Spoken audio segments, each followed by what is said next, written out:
Something absolutely incredible just happened to me, and it's exactly what I needed, what I was looking for,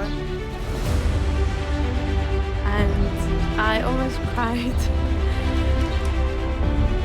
I'm angry at the world right now. I just want my bed.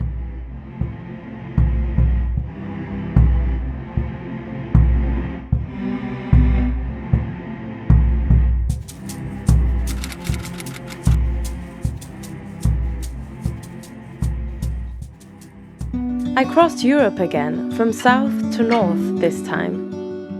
After 4 trains, 1 bus, we made it! We're in Budapest! I had planned 6 days in Germany. I stayed there for a month and a half. I saw my dear Lancelot again while passing through Budapest. If you haven't seen the video on him, it's here. It was Rodrigo who hosted me in Munich in the first place. He picked me up at the station with his Lamborghini. Yes, that. He also had an electric bike for me. We cycled hundreds of miles in this incredible city. A salad?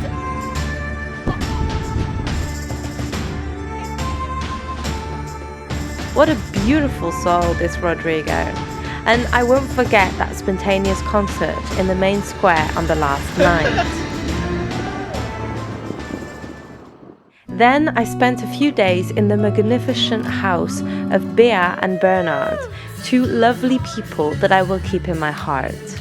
They offered me to give a concert at their place, saying that they would take care of organizing everything. They had a special room for yoga and dancing. The food was delicious, the weather exceptional. It was like a bubble of heaven on earth. Bea is a painter in addition to being an architect like her husband. They are both very beautiful together. They've inspired me in their way of living.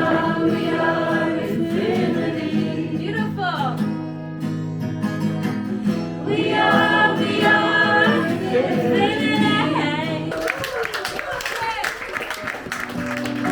And do you remember when I annoyed you for 7 minutes 34, telling you about the gear I wanted to take with me around the world? Well, it was because I had a dream. To play the keyboard connected to an iPad with a looper, and I had been carrying this excess weight through 5,382 kilometers by bus and train across Europe. The problem is that I never had the time to settle down to work on this project. Difficult for someone obsessed with productivity. I did online coaching sessions to help me.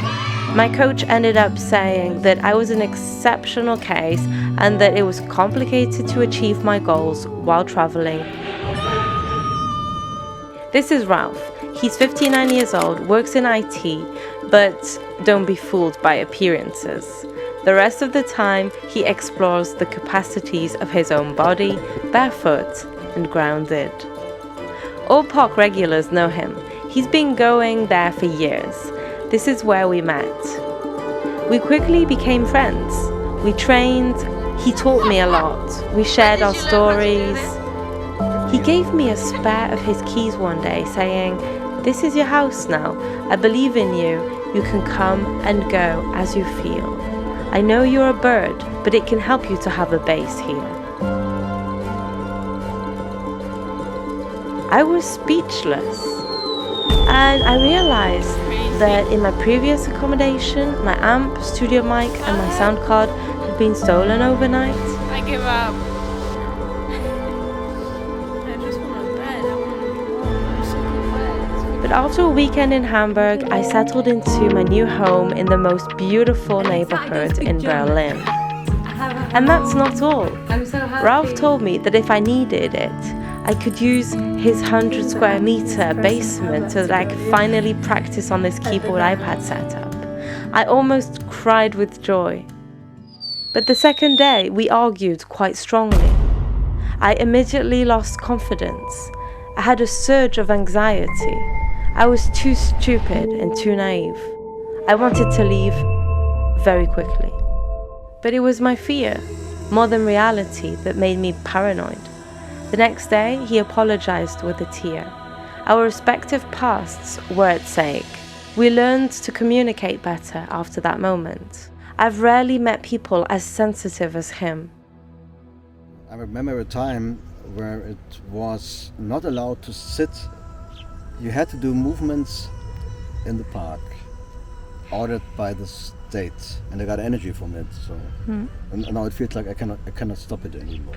Yeah. There was a time I was almost deaf. The deepest fear, not being able to listen to music anymore, because I rely on music to do my exercise. I got my left ear back. It made me feel like starting my life again. You got no other chance than being the body you are. It's not an object.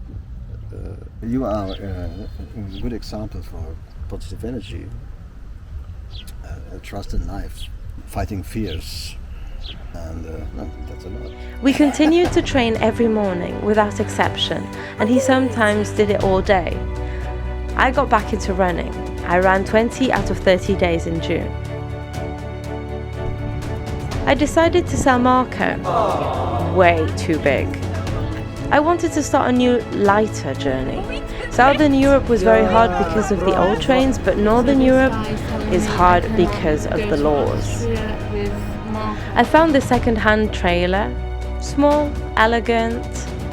The saleswoman told me, full of joy, "Oh, my daughter will be able to see her car go around the world thanks to you. It's awesome." As in Amélie Poulain. And besides, my followers voted to call her Amal, which means hope in Arabic, and is similar to Amélie. I allowed myself a getaway to the gorgeous city of Prague, to see Woodkid in concert, and to suffer from COVID for the first time. The city did something to me. I was inspired, very inspired. I returned to Berlin and I moved my gear into the basement that I call the cave, in which I'd be able to afford the luxury of a musical retreat.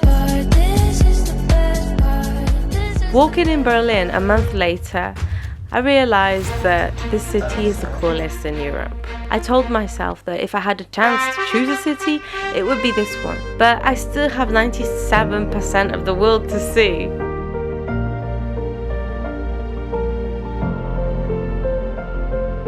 Life is a permanent roller coaster in which we go up and down.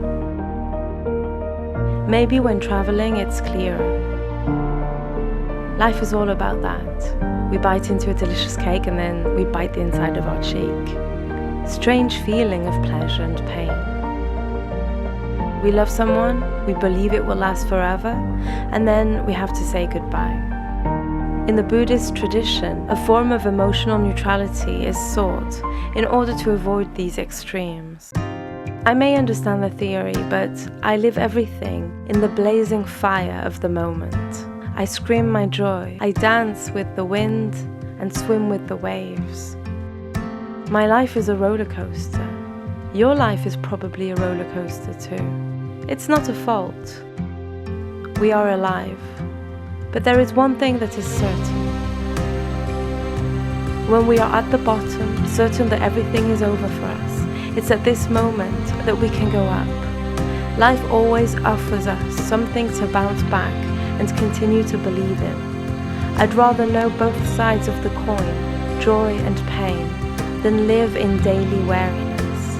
I prefer to be sad, very sad, and synthesize my pain in art. I prefer to love with all my soul and suffer when the novel ends than not loving at all. And all the difficult stages, all the arduous paths are opportunities to overpass ourselves, to hang on, to learn, to reinvent ourselves, and to let go. I like that life is a roller coaster. I want to live, love, and achieve my dreams. I want to make this life a wonderful adventure. Are you coming with me? Life is a roller coaster. Life is a roller coaster.